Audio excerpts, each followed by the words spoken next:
In the shadowed lands of Middle-earth, two dark lords emerged to shape the world with their malevolence: Morgoth, the rebellious fallen Valar, and Sauron, his cunning successor.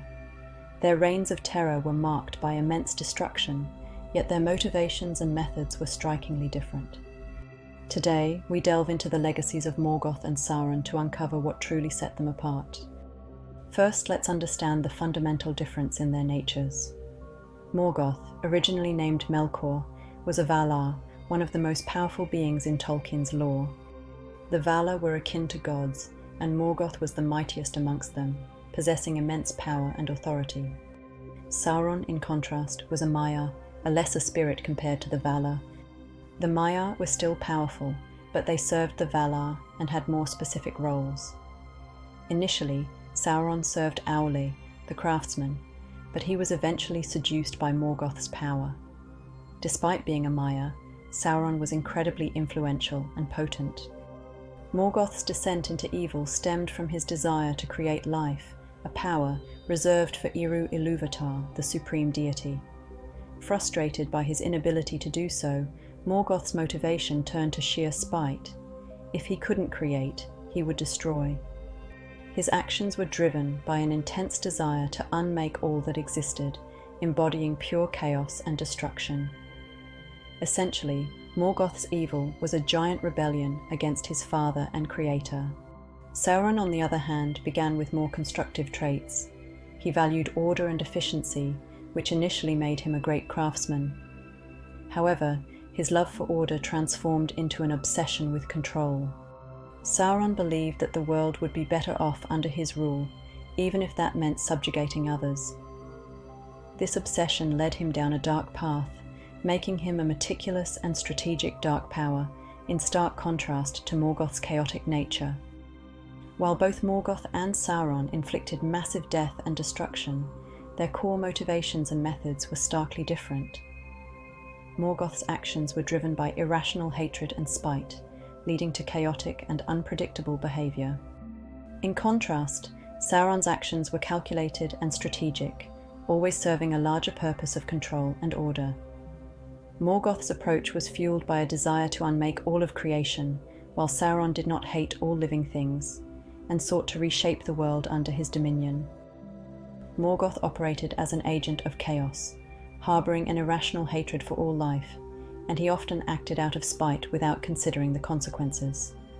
For instance, Morgoth's theft of the Silmarils and the murder of Finwë were driven by malice, triggering a 600-year war he did not anticipate.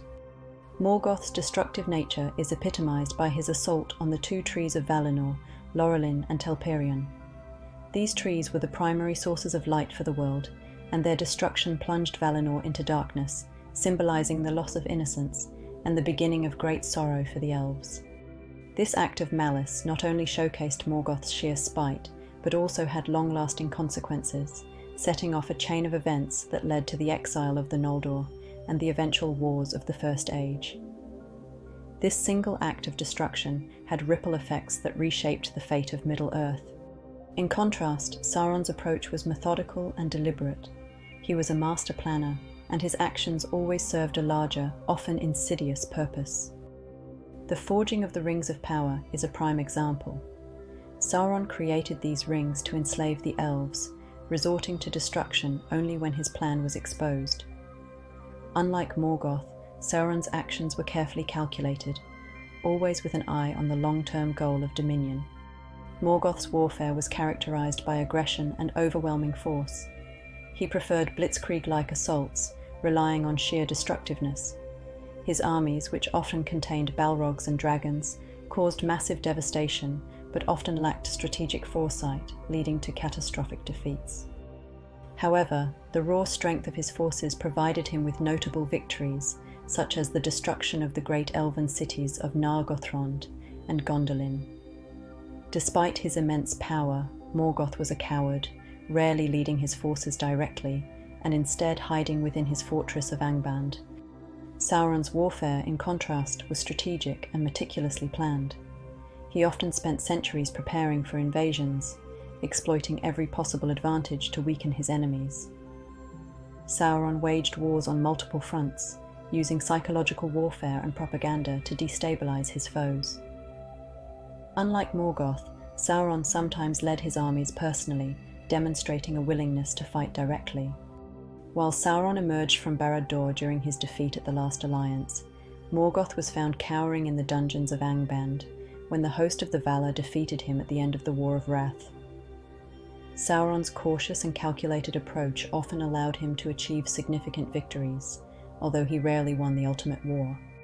Sauron's cunning and calculating nature was also demonstrated during the fall of Númenor, one of his most devastating achievements. By allowing himself to be captured by the Númenóreans, Sauron infiltrated their society and manipulated King Ar-Pharazôn with promises of power and immortality. Gradually, he corrupted the Númenóreans, convincing them to worship Morgoth and ultimately to sail against the Valar. This provoked the wrath of Ilúvatar, resulting in the cataclysmic sinking of Númenor beneath the waves. Sauron's devious strategy not only destroyed a powerful civilization, but also ensured his dominion over Middle-earth would face fewer obstacles. Morgoth's ultimate goal was the complete annihilation of all existence. Tolkien described how Morgoth, in his irrational rage, sought to unmake all of creation. He would even turn against his own creations, attempting to undo everything in existence. Yet, destroying existence was beyond his capability, as he could not destroy the spirits of his foes, leaving him forever frustrated. Sauron's endgame, however, was dominion rather than destruction. He sought to rule Middle-earth, reshaping it according to his vision of order. Life would continue under Sauron's rule, but it would be a nightmare marked by cruelty, greed, and oppression. Despite their differences, the two Dark Lords also had some similarities. Both Morgoth and Sauron imbued much of their power into physical objects, which ironically led to their downfalls. Morgoth dispersed his essence throughout Arda, weakening himself significantly.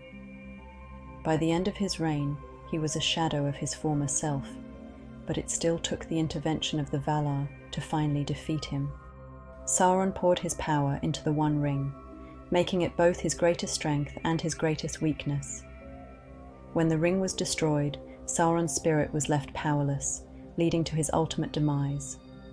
Despite their different methods, both Dark Lords were ultimately brought down by their own pride and overconfidence. This should have served as a cautionary tale for a certain Lord Voldemort, yet he seemingly overlooked this critical lesson in his quest for domination. Morgoth and Sauron's legacies are intertwined with the history of Middle-earth, leaving scars that would never fully heal. Morgoth's reign of terror in the First Age set the stage for centuries of conflict and suffering. His actions led to the near-total destruction of Beleriand, the corruption of many noble beings, and the spread of evil across the land. Sauron's influence, though different, was equally devastating. His quest for control led to the creation of the Rings of Power, the downfall of Númenor, and countless wars across Middle-earth. Sauron's reign of terror in the Second and Third Ages spread fear and oppression, leaving a legacy of dread that haunted the free peoples of Middle-earth. Both Dark Lords left indelible marks on the world, but their motivations, methods, and ultimate goals set them apart. Morgoth's chaotic hatred and destructive tendencies contrasted sharply with Sauron's calculated quest for control. Morgoth's reign was marked by senseless destruction, while Sauron's rule was characterized by meticulous planning and strategic domination. But which Dark Lord was the best or worst?